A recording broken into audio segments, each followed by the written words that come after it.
Welcome, dreamers, to a journey beneath the earth, where 20,000 souls once disappeared into darkness, carving entire cities from volcanic stone. Tonight, we descend into Cappadocia's hidden underground networks, ancient sanctuaries where Byzantine families lived, loved, and vanished without a trace. What secrets lie buried in these subterranean labyrinths? What drove them so deep beneath Turkey's mystical landscape? If you're ready to uncover the mysteries that sleep beneath our feet, like this video and subscribe for more hidden histories that haunt the night. Chapter 1: Whispers from the Volcanic Earth. Close your eyes and let yourself drift into the ancient darkness of Cappadocia, where beneath the rolling hills of central Anatolia, secrets carved in volcanic stone await your discovery. Feel the weight of centuries pressing down as we descend together into Derinkuyu, the greatest of the hidden underground cities that once sheltered 20,000 Byzantine souls from the storms of history above. The entrance before us appears deceptively simple, a modest opening in the tough rock that betrays nothing of the vast labyrinth extending 8 levels into the earth below. As we cross this threshold, breathe deeply of air that has flowed through these passages for over 1,000 years, following the same invisible currents that once carried the whispered prayers of Christian families seeking sanctuary from Arab raids. Your fingertips find the wall beside you, and instantly you understand why this place became humanity's greatest underground refuge.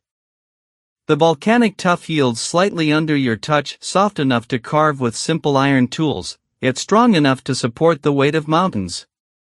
These walls still bear the subtle marks of Byzantine craftsmen who spent lifetimes hollowing out chamber after chamber, their patient chiseling echoing through tunnels that would outlive empires. Listen now to the symphony of the depths. Your footsteps join the eternal percussion that has resonated through these passages since the 4th century, the soft shuffle of leather sandals on worn stone, the distant drip of water finding its way through microscopic fissures in the rock, the almost inaudible whisper of air moving through ventilation shafts engineered with mathematical precision by forgotten masters. As we move deeper, the last traces of daylight fade behind us, and the darkness becomes absolute. But wait ahead, a warm glow flickers against the tunnel walls. The dancing light of an oil lamp illuminates carved stone exactly as it did when Byzantine mothers guided their children through these same passages, seeking the safety that only Earth's embrace could provide. The flame casts shifting shadows that seem to breathe life into the rock itself, transforming the tunnel into a living artery of some great sleeping creature. The temperature remains constant here, neither the scorching heat of Anatolian summers nor the bitter cold of winter can penetrate these depths. Your breath comes easier as you realize you're breathing the same carefully managed air that sustained entire communities for months at a time. Above your head, invisible ventilation shafts climb toward distant openings, drawing fresh air down through a network so sophisticated that every chamber, every level, receives its share of life-giving oxygen. The passage widens into our first major chamber, and suddenly the scale of human ambition becomes clear. Walls curve away into darkness on all sides, their surfaces bearing the tool marks of countless hours of patient excavation. Here, Byzantine families gathered in times of danger, their oil lamps creating a constellation of tiny stars in the underground night. Children who had never known the world above played in chambers carved by their great-grandparents, while elders shared stories that connected them to the surface world they had temporarily abandoned. Run your hand along the smooth-worn stone of a doorway, polished by thousands of passages. Feel the grooves where massive stone wheels once rolled into place, sealing these chambers from the outside world with barriers too heavy for any enemy to move. Behind such doors, communities waited in patient silence while raiders passed overhead, their horses' hoofbeats filtering down through layers of rock like distant thunder. The air itself tells stories here.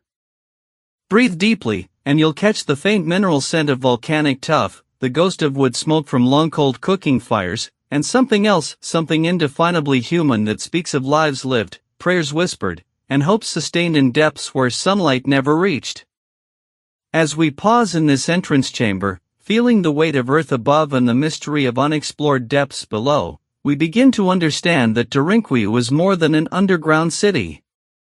It is a testament to the human spirit's refusal to surrender, a monument to communities that chose to embrace the darkness rather than face extinction in the light. The volcanic earth that once destroyed has become protector and provider.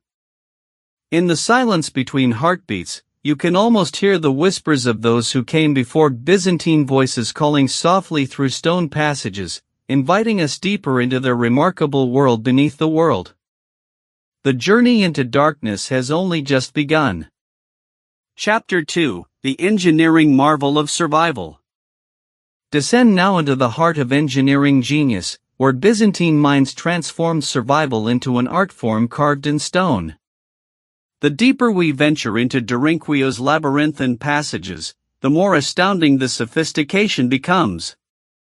This is no crude warren of hastily dug tunnels, this is masterful architecture that defies every assumption about medieval capabilities. Feel the subtle current of air caressing your face as you move through these passages. That gentle breeze is no accident, it flows through ventilation shafts that plunge an incredible 85 meters straight down through solid volcanic tuff, engineered with precision that would impress modern architects. These shafts create a natural circulation system, drawing stale air up from the deepest chambers while pulling fresh air down from the surface. The Byzantine engineers who designed this system understood principles of airflow that wouldn't be formally documented for centuries. Listen to the distant echo of your footsteps multiplying through hidden chambers above and below. You're standing within an 8-level marvel that could shelter 20,000 souls, an entire city's population swallowed by the earth yet kept alive by human ingenuity. Each level serves distinct purposes, from communal gathering spaces near the surface to the most protected chambers far below. Press your shoulder against these stone rolling doors, massive circular barriers weighing over half a ton each, yet balanced so perfectly that a single person could seal them shut. Notice how they roll into grooves carved with mathematical precision, creating airtight seals that would preserve the precious atmosphere within while presenting an insurmountable obstacle to any pursuing enemy. Some passages narrow deliberately to single file width, forcing invaders into vulnerable positions where defenders could strike from hidden alcoves. Breathe deeply the cool, stable air of these wine cellars, where Byzantine vintners discovered that underground temperatures remain constant year-round, perfect for fermentation. Massive pithoi, ceramic vessels tall as a person, once lined these chambers, storing not just wine but grain, oil, and water sufficient to sustain thousands during months-long sieges. The engineering extends even to these storage systems, with carefully calculated capacities and distribution networks ensuring no corner of the city went without provisions. Marvel at these underground stables, where the soft nickering of horses once echoed through carved chambers. The Byzantine architects carved feeding troughs directly from the living rock and engineered drainage systems to manage waste, proving these weren't temporary hiding places but permanent infrastructure designed for extended habitation. Imagine the psychological advantage of preserving their precious horses underground while raiders above found only empty villages. Walk now through these carved chapels, where flickering oil lamps once illuminated frescoes depicting Christ, the Virgin, and saints watching over their faithful even in the earth's depths. These sacred spaces feature acoustics carefully designed to carry whispered prayers and chanted liturgies through the carved chambers. Notice the precision of these rock-cut crosses, carved not hastily by desperate refugees but lovingly shaped by artisans who understood they were creating permanent sanctuaries for their faith. Follow these ingenious water systems, where underground springs feed carefully carved channels that distribute fresh water throughout every level. Byzantine engineers redirected natural aquifers through their city, ensuring that the deepest chambers enjoyed the same access to clean water as those near the surface.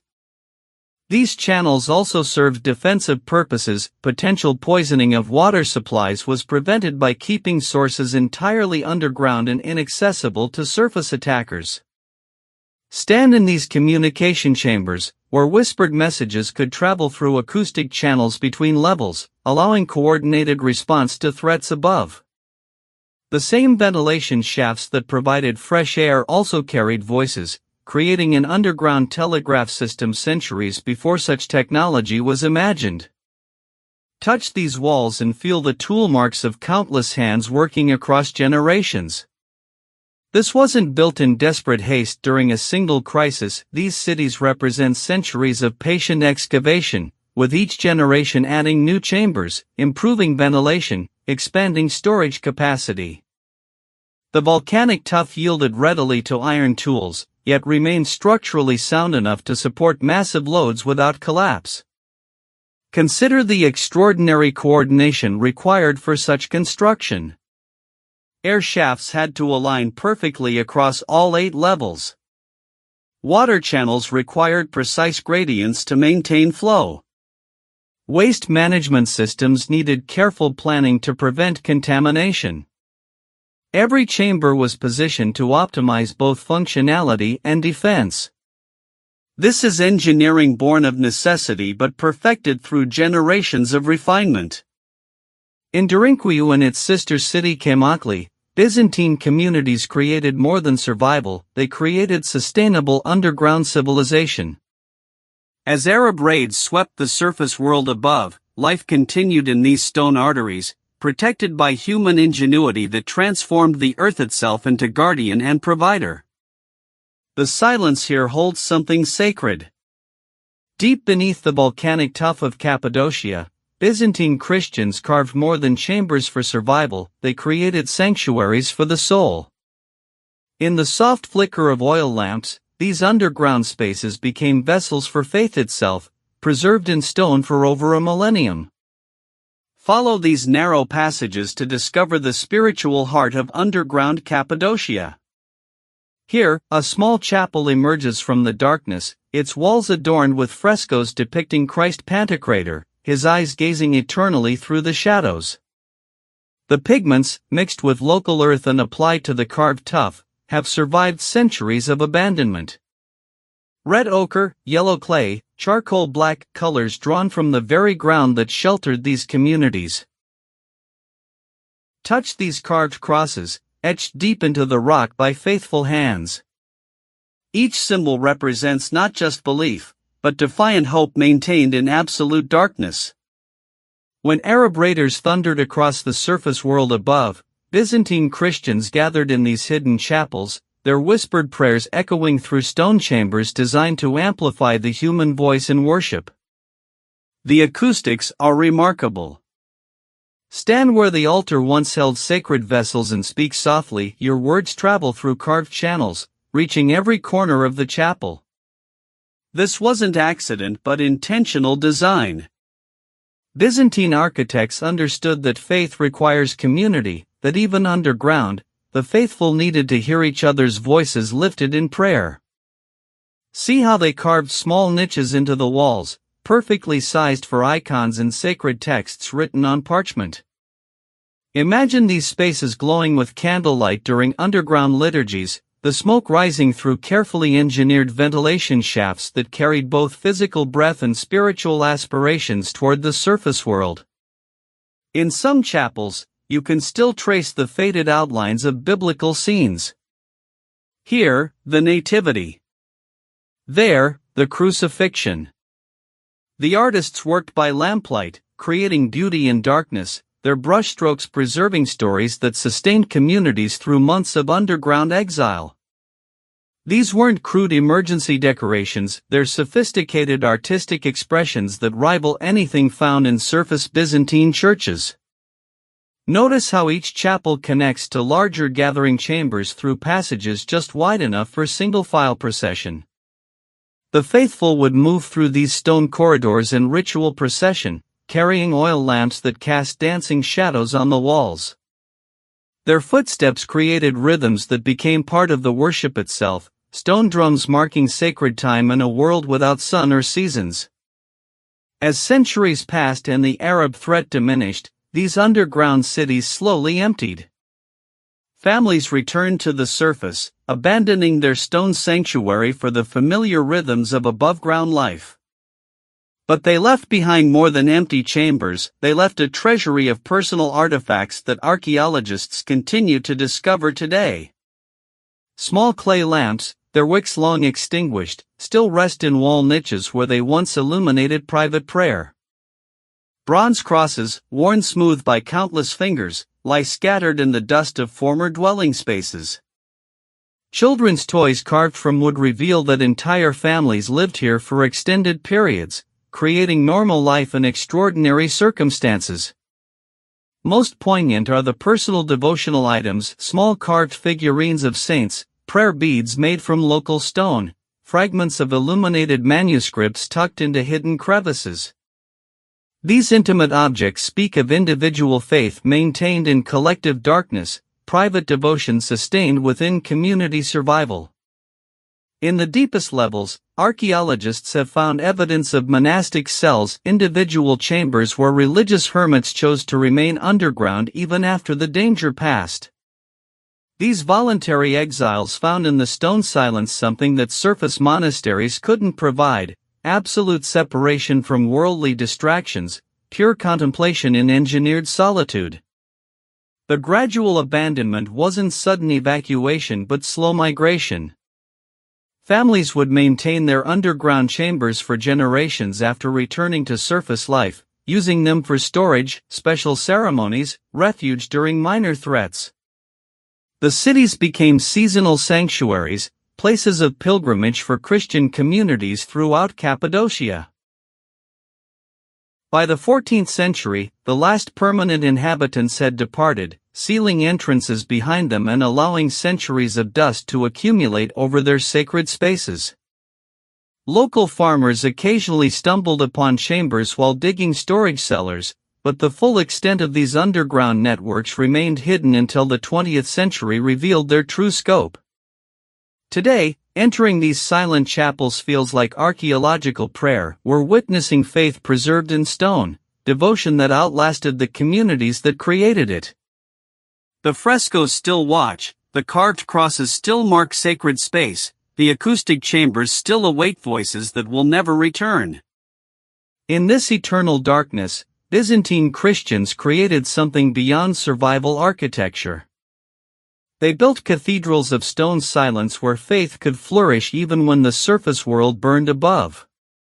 In the deepest chambers of Derinkuyu, 20 meters below the surface world, modern footsteps echo where Byzantine children once played in carved alcoves. Here, in the profound silence of the 8th level, time becomes irrelevant.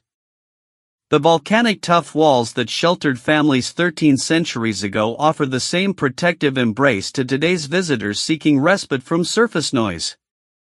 These bottommost chambers were the sleeping quarters, the most sacred domestic spaces of underground life.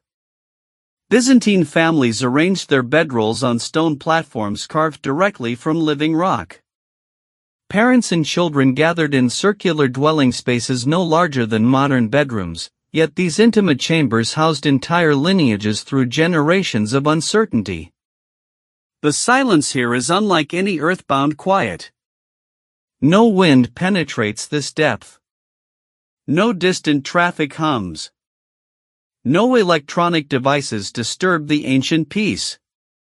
Only the occasional whisper of air moving through thousand-year-old ventilation shafts breaks the profound stillness, the same gentle breathing of stone passages that once lulled Byzantine families to sleep. Archaeological evidence suggests these deepest levels were primarily residential. Carved niches held oil lamps that provided gentle illumination during evening prayers. Stone shelves displayed precious belongings, perhaps a carved wooden cross, a treasured manuscript, children's simple toys hewn from soft tuff. The wealthy might have possessed small bronze mirrors or ceramic vessels painted with Christian symbols. Sitting in these chambers today, visitors often report profound emotional experiences. The darkness erases temporal boundaries. The silence becomes meditation. Modern stress dissolves in spaces engineered for contemplation and survival. Psychologists studying these underground environments note that the chambers naturally induce states of deep relaxation, their curved walls and low ceilings creating cocoon-like security. Byzantine mothers sang lullabies in these chambers, their voices absorbed by porous volcanic walls. Fathers recounted biblical stories by flickering lamplight, their words echoing softly through family alcoves. Children learned prayers in darkness, developing faith that didn't require visual stimulation, pure spiritual connection fostered by stone silence. The deepest wine cellars tell their own story of peaceful underground life. Here, families stored pithoy filled with fermented grapes, the cool constant temperature perfect for preservation. Sharing wine in these subterranean chambers wasn't merely sustenance but communion, families maintaining ceremony and celebration even while hiding from surface dangers. Modern sleep researchers have studied these underground environments, discovering that the chambers naturally promote restorative rest. The complete darkness triggers optimal melatonin production. The steady cool temperature prevents overheating that disrupts sleep cycles. The sound dampening eliminates jarring interruptions. Byzantine families unknowingly created ideal sleeping conditions through architectural necessity. The carved ventilation systems still function perfectly, drawing fresh air from surface openings through miles of stone passages. This ancient engineering ensures that even in the deepest chambers, air remains clean and breathable. The same oxygen that sustains sleeping Byzantine children continues flowing, unchanged by centuries of silence. Restoration work has revealed intimate details of underground domestic life. Stone cradles carved for infants. Family storage niches marked with Christian crosses. Communal areas where multiple families shared evening meals before retreating to private sleeping chambers. These weren't temporary refuges but permanent homes where normal life continued despite extraordinary circumstances. The psychological impact of sleeping underground created unique cultural adaptations. Byzantine underground dwellers developed enhanced hearing, communicating through whispers and subtle sounds. They learned to navigate familiar passages in complete darkness, developing spatial memory that surface dwellers rarely achieve. Children born underground often preferred these quiet spaces throughout their lives. Prayer chambers adjacent to sleeping areas suggest that spiritual practice was integrated into daily rest cycles. Families began and ended each day with devotions in small rock-cut chapels, their carved crosses catching lamplight during evening and morning prayers. Sleep itself became spiritual practice, surrender to darkness that fostered trust in divine protection. Today's visitors often choose to spend extended time in these chambers, practicing meditation or simply experiencing profound quiet impossible to find on the surface. Tourism guides report that the deepest levels attract people seeking healing from trauma, stress, or insomnia. The stone chambers seem to absorb human anxiety, offering the same peace they provided to Byzantine refugees. These underground sleeping chambers represent humanity's eternal need for safety and rest. Across 13 centuries, the fundamental requirement remains unchanged: secure space where families can gather, children can sleep peacefully, and communities can maintain intimate connections despite external threats. In these carved stone chambers, where Byzantine families once dreamed through dangerous nights, modern visitors discover that some human needs transcend time. The protective embrace of volcanic tuff continues, offering what it has always provided: sanctuary, silence, and the deep peace that comes from resting in spaces carved by those who understood that survival requires both courage and rest.